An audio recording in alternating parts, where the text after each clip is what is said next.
Oke, selamat pagi teman-teman semuanya. Ketemu lagi dengan saya, Surya MS Trade and Investment. Oke teman-teman, hari ini tanggal 12 ya. Ini adalah bahasan untuk kemarin sebenarnya. End of day kemarin, karena OLT-nya lambat banget. Baru bisa pagi ini login teman-teman. Oke, saya akan membahas kondisi market saham ya. Kemarin dan untuk hari ini dan untuk mungkin beberapa hari ke depan karena akan rilis data penting untuk minggu ini ya teman-teman. Oke, kita akan intip dulu ya kondisi dari IHSG. Kondisi IHSG kemarin seperti ini teman-teman ya. Jadi kalau hari sebelumnya sempat ada perlawanan, break dari 61,8 retracement, ada perlawanan, break maksud saya terus turun. Satu hari setelahnya baru kemudian di hari itu ada perlawanan, namun hari ini ternyata perlawanan kemarin dimentahkan lagi karena candle dari IHSG cenderung turun ya.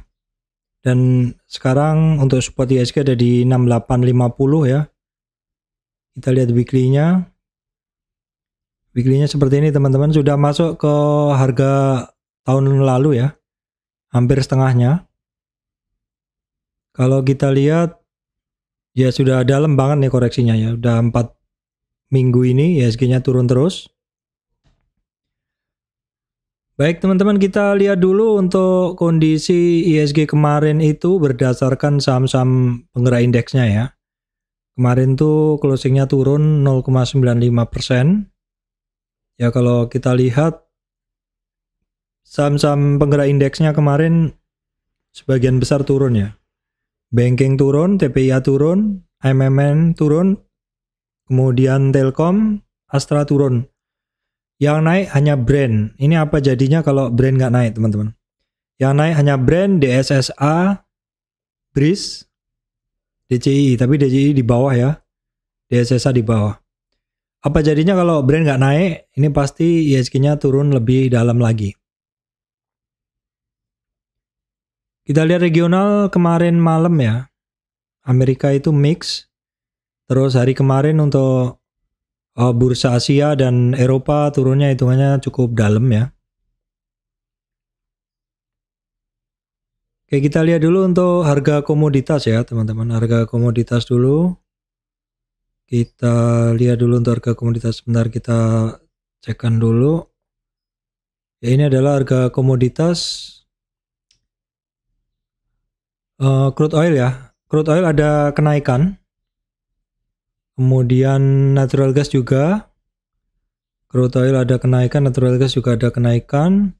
Batu bara masih terkoreksi ya, 133.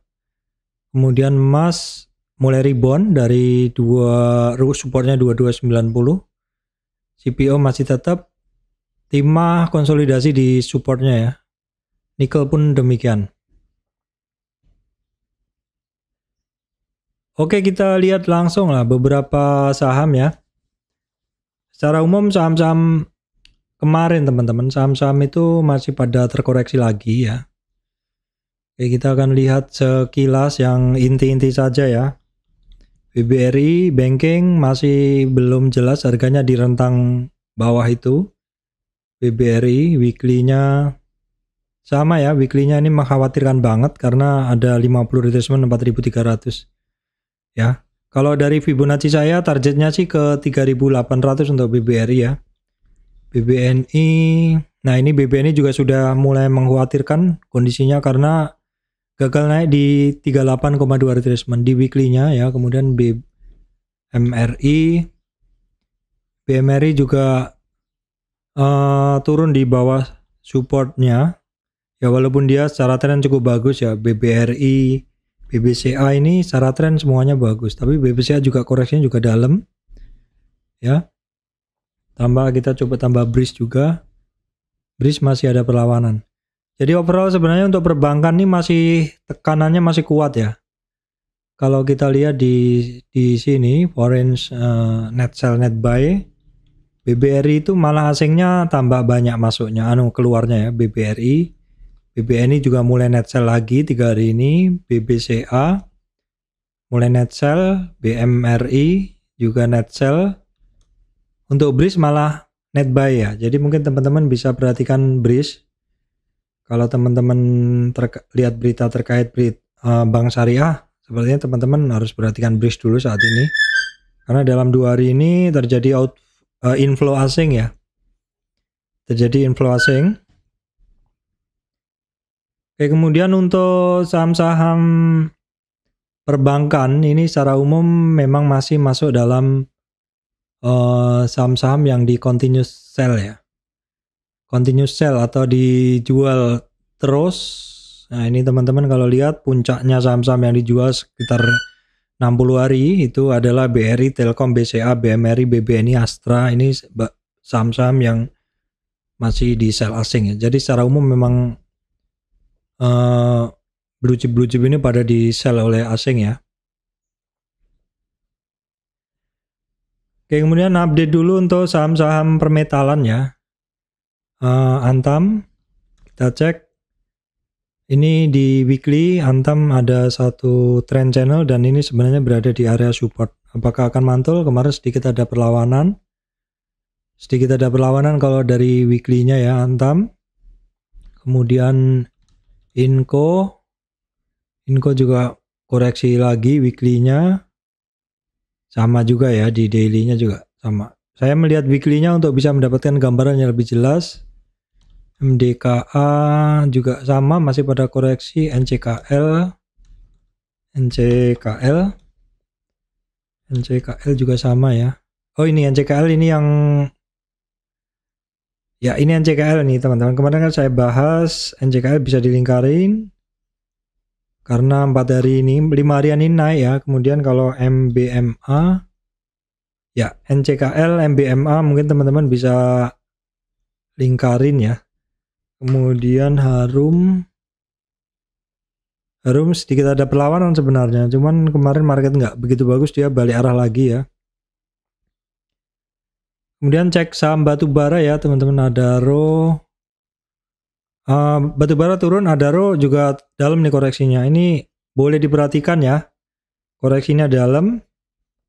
Asingnya sebenarnya kemarin sempat masih masuk ya untuk di Adaro. Oke, kita cek. Nah, masih tebel kan asingnya. Adaro, kemudian TMG oke, koreksi juga PTBA. Jadi secara umum saham-saham terkait batubara juga lagi retracement, terutama Adaro sangat menarik ya. Kita cek dulu saham-saham Pak Prayogo, TPIA ya masih cukup oke, masih bertahan maksud saya. Cuman saya belum ada entry sama sekali.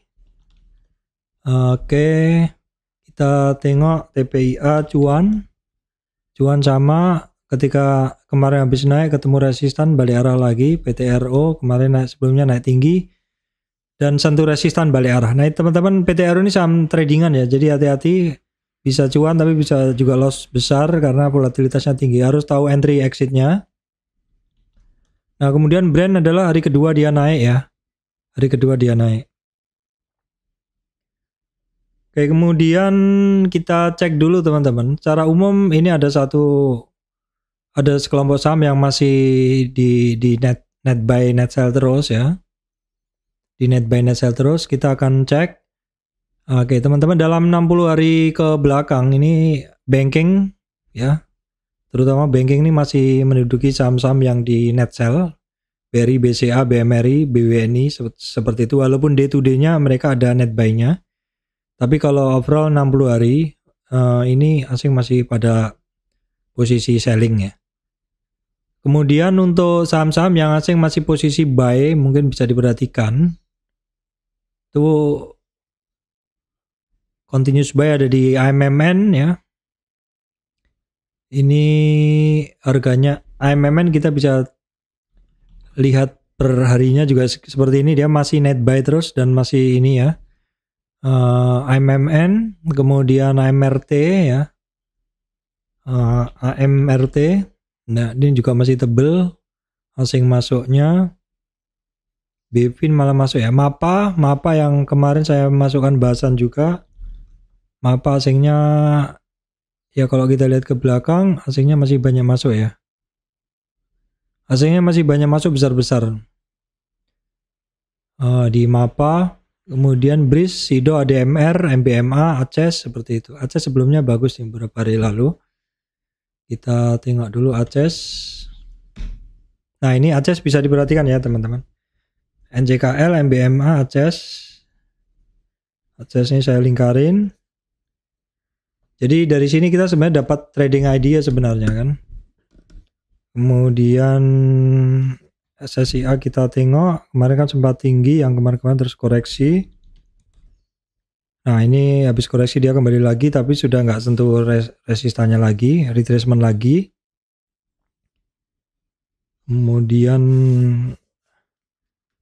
ya ini bisa menjadi trading idea kita.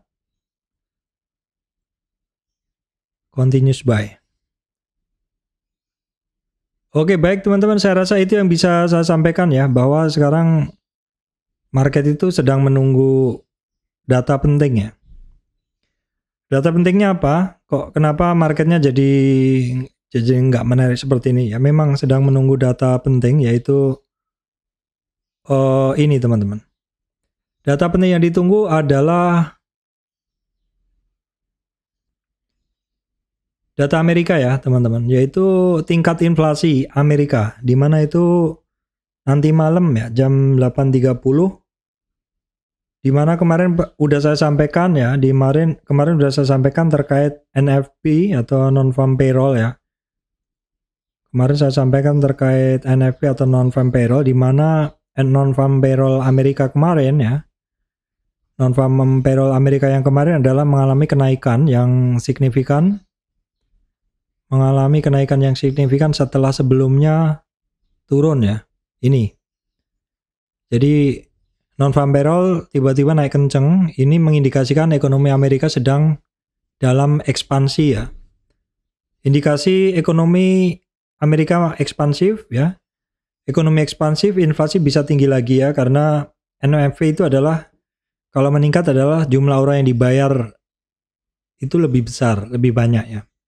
Pegang uang lebih banyak yang pegang uang, harga barang tetap, jumlah barang tetap, sehingga bisa terjadi short barang atau harganya sahamnya naik, barang naik menjadi inflasi.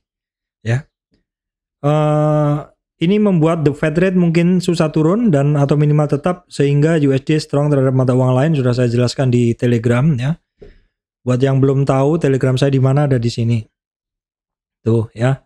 Terus ekonomi Amerika yang ekspansif ini ya, ekonomi Amerika yang ekspansif ini tentu bisa membuat hari ini cukup penting untuk rilis data inflasi tersebut, cukup penting. Kenapa? Ketika ekonomi ekspansif itu, maka dimungkinkan inflasi Amerika ini mungkin tinggi. Nah kita lihat ya, kita intip datanya dulu ya.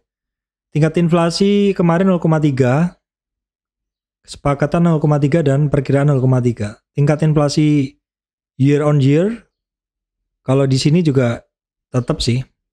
Cuman yang tingkat inflasi bulanan dimungkinkan naik seperti itu ya. Tingkat inflasi tahunan tetap. Ya kita lihat aja dulu untuk hasilnya ya. Yang bisa kita lihat juga biasanya dari harga komoditas ya. Ini juga bisa perlu untuk kita cek, yaitu harga energi ya. Harga energi ada kenaikan nggak? Ini sih harga energi turun ya. Tapi kalau harga energi semakin tinggi, di mana energi ini dibutuhkan masyarakat sehari-hari, ini juga bisa menyumbang inflasi ya. Seperti itu. Jadi market sepertinya memang menunggu ini ya, tingkat inflasi Amerika seperti apa, karena ini penting sekali dan ini ngedrive market dengan sangat kuat. Market yang terpengaruh kalau misalkan inflasi rilis hari ini tinggi ya, the Fed rate mungkin masih akan susah turun, sehingga USD semakin strong. Maka pair-pair terkait USD bisa melemah ya, Euro USD, Pounds USD, BTC USD seperti itu. Cuman kalau di beberapa pair tersebut pelemahannya bisa terbatas saja, baru kemudian rebound seperti itu. Jadi ini menjadikan para pelaku pasar itu masih dalam mode waiting ya, menunggu seperti itu. Oke, baik teman-teman, saya rasa itu yang bisa saya sampaikan kali ini. Semoga video ini bisa memberikan manfaat untuk teman-teman semuanya.